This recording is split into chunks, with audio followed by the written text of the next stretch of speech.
Oke,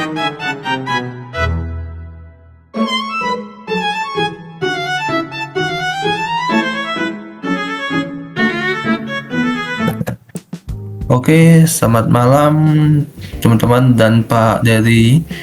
Di sini kami akan mempresentasikan klarifikasi berdasarkan dengan GLCM dan logistik regression. Oke, sebelumnya perkenalkan dulu, nama saya Stephen Junius. Saya Safero Sapki. Saya Leonardo Ho.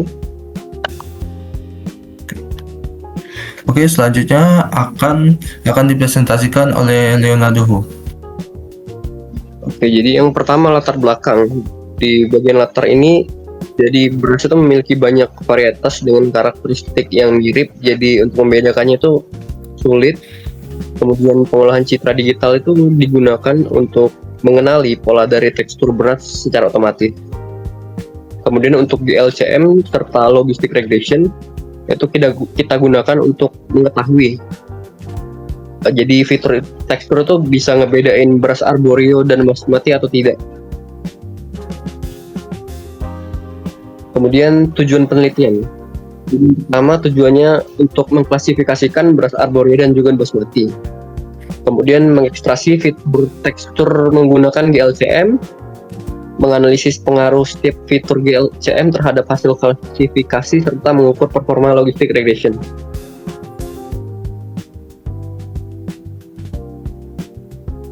Kemudian untuk dataset, jadi dataset yang digunakan sudah pasti beras. Jadi dari masing-masing dataset itu ada 15.000 data dan totalnya 75.000. Terdiri dari arborio, basmati, ipsala, jasmine dan juga karacadak.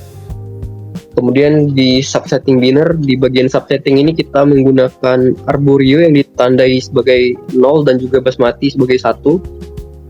Serta tujuannya untuk menyederhanakan proses dari menjadi klasifikasi binner untuk mengevaluasi efektivitas ekstraksi fitur secara optimal. Kemudian alur penelitian. Kemudian pada bagian ini penelitian dimulai dari pengambilan dataset beras, kemudian dilakukan subsetting sehingga hanya digunakan kelas arborio dan basmati.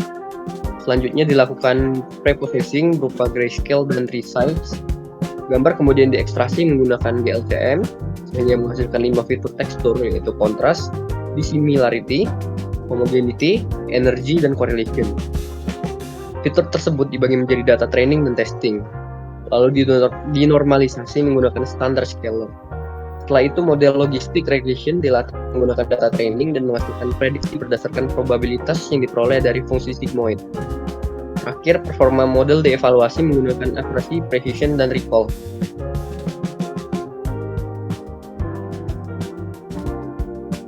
Preprocessing. Di tahap preprocessing dilakukan untuk menghasilkan data yang konsisten sebelum proses ekstraksi fitur.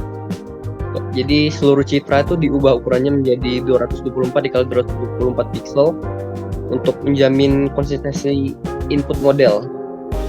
Kemudian dilakukan konversi grayscale, jadi citra RGB dikonversi ke abu-abu atau 8 bit guna mereduksi kompleksitas saluran warna. Kemudian efisiensi komputasi, mengurangi overhead pemrosesan dan menyesuaikan kebutuhan input algoritma ekstraksi fitur GLCM. Pada tahap selanjutnya, seluruh citra hasil preprocessing disimpan ke dalam variabel X sebagai data masukan, sedangkan label kelas setiap citra disimpan ke dalam variabel Y. Dataset X berisi data citra yang akan diproses oleh model, sementara Y berisi label kelas seperti arborio yang dibinarkan menjadi 0 dan basmati dan menjadi 1. Mereka berdua digunakan sebagai acuan dalam proses pembelajaran dan evaluasi model. Hasil pembentukan dataset menghasilkan X berukuran 30.000 ya citra ya dan 224 pixel. Dan mengapa Y hanya klasifikasinya 30.000? Dikarenakan Y merupakan target atau label kelas. Lanjut. Kemudian GLCM. Langkah berikutnya adalah ekstraksi fitur menggunakan GLCM. GLCM itu merupakan gray level ke ukuran matrix. merupakan metode statistik yang digunakan untuk menganalisis hubungan antara piksel dan citra grayscale. Prinsip kerjanya adalah menghitung seberapa sering pasangan piksel dengan nilai keabuan tertentu muncul berdampingan pada jarak arah tertentu. Hasil perhitungan tersebut disimpan dalam sebuah matriks yang disebut matriks GLCM. Melengkapi pada pertemuan kemarin, matriks GLCM itu merupakan tabel yang berisi frekuensi kemunculan pasangan nilai keabuan antar piksel yang bertetangga pada arah dan jarak tertentu. Misalnya, ada citra grayscale 4 level 0 sampai 3 dengan matriks berukuran 4x4 dengan baris I adalah piksel asal dan kolom atau J sebagai piksel tetangga. Dalam matriks GLCM, mereka akan menghitung seberapa frekuensi I dan J ini bertetangga, dan kemudian diekstraksi menjadi fitur, ya ada 5, yaitu kontras, energi, homogeneity, dissimilarity, dan correlation. Lanjut. Fitur-fitur GLCM yang seperti tadi, kontras itu bertujuan untuk mengukur perbedaan intensitas antar piksel atau tekstur pada permukaannya. Kedua adalah dissimilarity, itu mengukur tingkat miripan tekstur. Kemudian 3 adalah homogeneity yang mengukur tingkat keseragaman tekstur. Lanjut, energi yang menunjukkan keteraturan pola tekstur, dan yang terakhir correlation yang mengukur hubungan antara piksel. Kelima fitur inilah menjadi masukan bagi model logistic regression pada selanjutnya.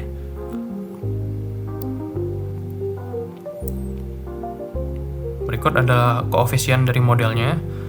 Bisa dilihat kontras itu menjadi nilai koefisien yang paling tinggi, disusul oleh correlation, lalu dissimilarity, homogeneity, dan energy. Kenapa koefisien ini digunakan? Itu untuk mengetahui seberapa besar pengaruh setiap fitur GLCM terhadap hasil klasifikasi. Semakin besar nilai absolut koefisien, semakin besar kontribusi fitur tersebut dalam pengambilan keputusan model. Berdasarkan hasil yang diperoleh, fitur kontras memiliki koefisien yang terbesar, yaitu 9,1823. Lanjut.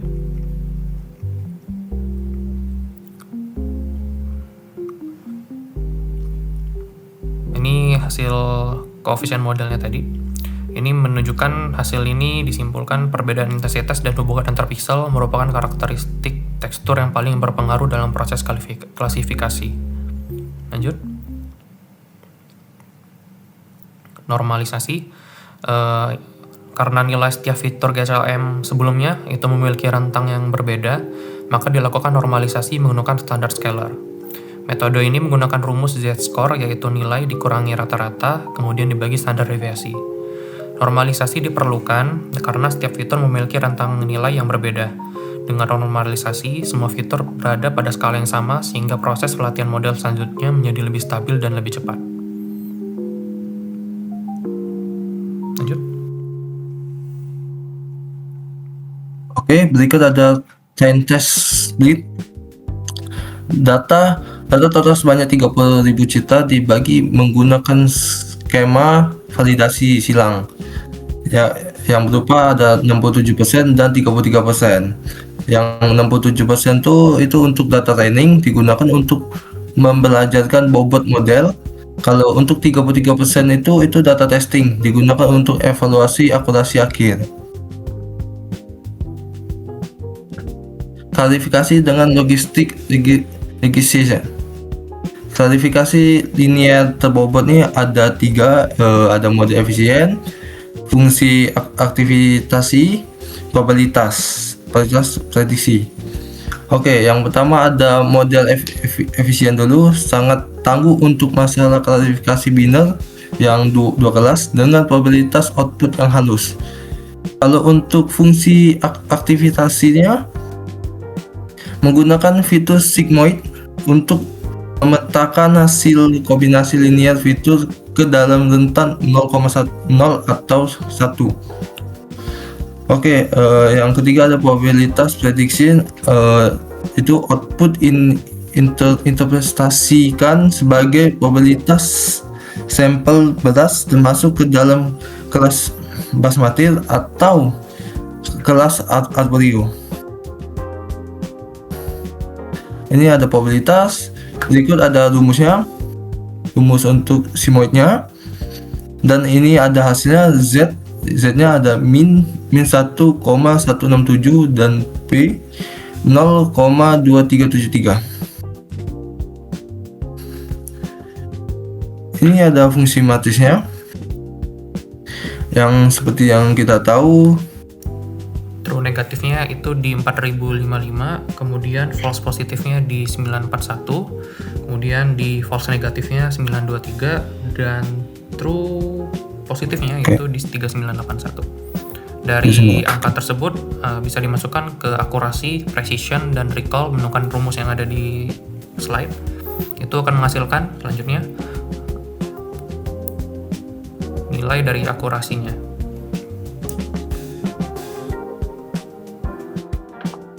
Oke, selanjutnya ada evaluasi model. Ini nilai akurasinya.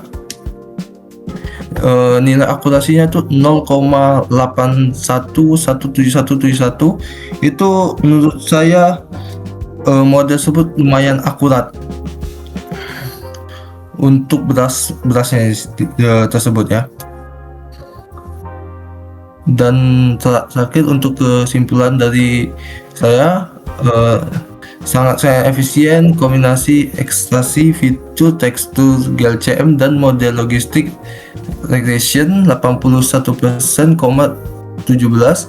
terbukti sangat sukses membedakan beras arborio dan basmati.